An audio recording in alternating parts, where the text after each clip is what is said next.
नमस्कार दोस्तों, कैसे हैं आप लोग। आज जो हम लोग बात करेंगे वो बात करेंगे यूपी टेट की परीक्षा पे। यूपी टेट की परीक्षा 2, 3 और 4 जुलाई को निर्धारित की गई है। आप लोगों ने अपना एडमिट कार्ड डाउनलोड कर लिया होगा। इसमें क्या क्या ले जाना है, क्या नहीं ले जाना है, किन बातों को आपको विशेष ध्यान रखना है, कौन सी गलती भूल के भी नहीं करनी है, इसके बारे में हम लोग XYZ लास्ट तक बात करेंगे। आप लास्ट तक बने रहिएगा। सबसे पहले अगर हम बात करें तो सबसे इंपॉर्टेंट जो इस बार देखने को मिल रहा है वो एडमिट कार्ड का है।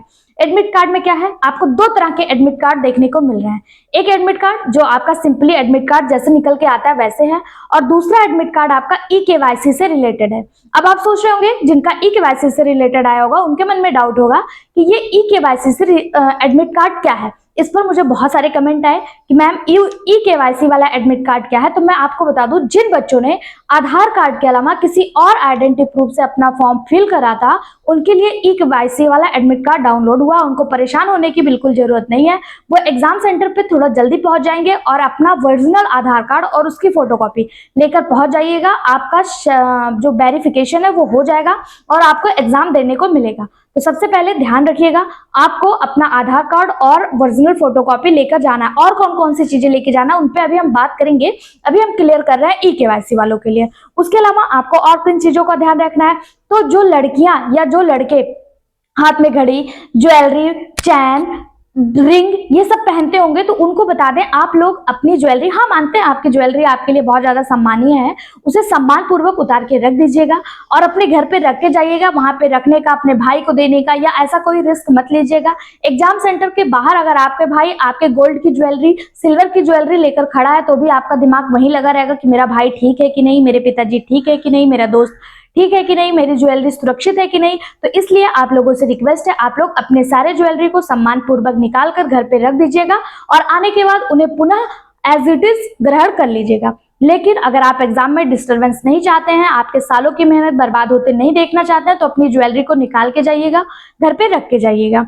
दूसरी बात, उसके अलावा अगर हम बात करें तो आपको एग्जाम सेंटर पे पहुंचना है 45 मिनट पहले। इस बात का आप विशेष ध्यान रखिएगा क्योंकि कहा गया है कि जिनका फर्स्ट शिफ्ट में एग्जाम है उनको 8:45 तक एंट्री मिलेगी और जिनका सेकंड शिफ्ट में एग्जाम है उनको 1:45 तक ही एंट्री मिलेगी, यानी 8:45 और 1:45। इसके बाद आपको एंट्री नहीं मिलेगी। बहुत सारे एग्जाम में एग्जाम हॉल के बाहर बहुत सारे बच्चे गिड़गिड़ाते हुए, रोते हुए, रिक्वेस्ट करते हुए पाए जाते हैं कि उनका थोड़ा सा लेट हो जाता है और उनको एंट्री नहीं मिलती है। तो आप इस बात का विशेष ध्यान रखिएगा, आपको अपनी एंट्री टाइम से कर लेनी है, टाइम से एग्जाम सेंटर पहुंच जाना है।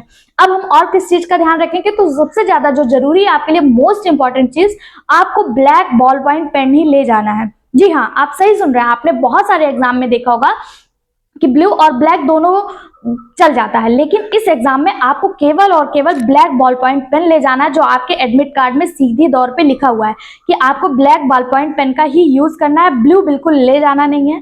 अगर आप फर्स्ट टाइम एग्जाम दे रहे हैं या आप एग्जाम पहले भी दे चुके हैं तो आपको ना कुछ नहीं है, परेशान बिल्कुल नहीं होना है। किसी शॉप पे जाइएगा जहाँ पे पेन मिल रहा होगा, अभी आज का टाइम आपके पास है, वहां जाके बोलिएगा भैया मुझे ब्लैक बॉल पॉइंट पेन दे दो। आपको जो 3 रुपए वाला पेन आता है वो बिल्कुल लेके मत जाइएगा। आप ले जा सकते हैं लेकिन उससे क्या होता है ना, उसको जो सर्कल होता है उसको फिल करने में बहुत टाइम लग जाता है। तो आप चाहते हैं अगर अपने टाइम को सेव रखना तो वो 3 रुपए वाला पेन ना ले जाके आप अच्छा बॉल पॉइंट पेन ले जाइएगा, जिससे आपका सर्कल फर्स्ट मतलब तेजी से फिल हो जाए, क्योंकि टाइम मैनेजमेंट भी बहुत जरूरी है। आपको पता है एक नंबर, एक क्वेश्चन के लिए 1 मिनट आपको मिले हैं।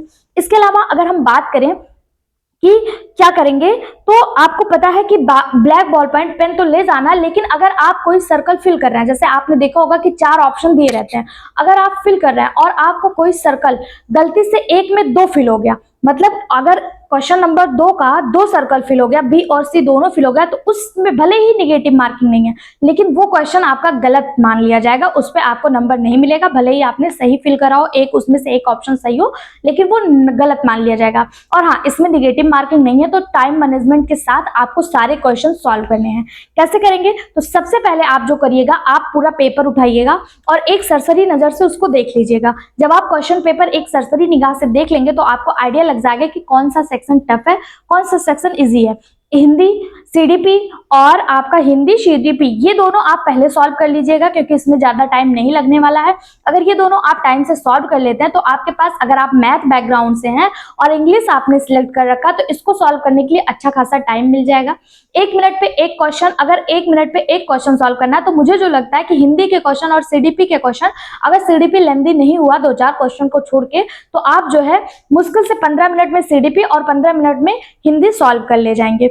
इसके अलावा अगर आपने संस्कृत ले रखा, इस बात पे भी ध्यान दीजिएगा, फर्स्ट लैंग्वेज तो आपका कंपलसरी दिया होगा हिंदी, और सेकंड लैंग्वेज में आपने सिलेक्ट करा होगा, किसी ने संस्कृत सिलेक्ट करा होगा, किसी ने इंग्लिश सिलेक्ट करा होगा। तो ध्यान रखिएगा, अगर आप संस्कृत सिलेक्ट किए हैं तो संस्कृत के पोर्शन सॉल्व करिएगा, क्योंकि पेपर में आपको संस्कृत और इंग्लिश दोनों के ही क्वेश्चन देखने को मिलेंगे।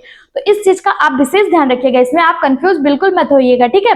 और जिन लोगों तक ये वीडियो नहीं पहुंचे, जो बच्चे यूपी टेट का पेपर देने जा रहे हैं, उन तक ये वीडियो पहुंचा दीजिए, क्योंकि यहाँ पे बहुत सारे कंफ्यूजन जो बच्चों के हैं, बहुत सारे जो डाउट है, उनको क्लियर किया जा रहा है। और ये वीडियो हर प्रत्येक बच्चे को देखना अनिवार्य है जो यूपी टेट देने जा रहा है, ठीक है। उसके अलावा आपको क्या करना है, आपको अपने सेक्शन पर ध्यान देना है। इसके अलावा क्या करना है, सर्कल फिल करते टाइम आपको विशेष ध्यान देना है कि आपका सर्कल जो है वो पूरी तरह से गोल होना चाहिए। कैसे, मैं बता दूं आपको, वेट करिए, मेरे पास कॉपी पेन है, कॉपी पेन पे ही मैं आपको बता देती हूँ। आपने देखा होगा कि सर्कल जो है अगर इस तरह से बनकर आता है, इस तरह से आपका सर्कल बन के आता है, और अगर आपने इस तरह से फिल कर दिया, इस तरह से फिल कर दिया ये सर्कल, तो ये सर्कल आप देखिए, ये सर्कल आपका अटेम्प्ट नहीं माना जाएगा, ये गलत मान लिया जाएगा। या आपने इस तरह से सर्कल फिल कर दिया, इस तरह से, तो ये भी आपका मार्क जो है कंसीडर नहीं होगा, भले ही आपने सही किया हो, लेकिन वो आपका कंसीडर नहीं होगा। सर्कल फिल कैसे करना है, तो आपको सर्कल जो है प्रॉपर इस तरह से फिल करना है, इस तरह से आपको सर्कल फिल करना है, एकदम पूरी तरह से भरा हुआ होना चाहिए। इस पर भी आपको विशेष ध्यान देना है, इसमें कोई भी गलती चलेगी नहीं, ठीक है। और 150 क्वेश्चन के लिए 150 मिनट मुझे लगता है पर्याप्त है। आप सीडीपी, हिंदी, संस्कृत, इंग्लिश, इन सब के क्वेश्चन फटाफट करके, एसएसटी अगर जिनका है या फिर जिनका साइंस है, अगर जिनका साइंस है वो मैथ वालों पे थोड़ा सा उन्हें एक्स्ट्रा टाइम लग सकता है, लेकिन अगर वो अपने टाइम को सही से मैनेज करते हुए चलेंगे तो कर लेंगे। एक बात और ध्यान दीजिएगा, जब आप सीडीपी के क्वेश्चन सॉल्व कर रहे हैं तो सबसे पहले पेपर में आप सीडीपी के 30 क्वेश्चन सॉल्व कर लीजिएगा, कोई भी क्वेश्चन मत छोड़िएगा, क्योंकि निगेटिव मार्किंग नहीं है। पेपर में सॉल्व करने के बाद आप गोला लास्ट में मत भरिएगा, सीडीपी का सॉल्व करके गोला जो है, सर्कल जो है, उसी टाइम सीडीपी के पूरे भर लीजिएगा।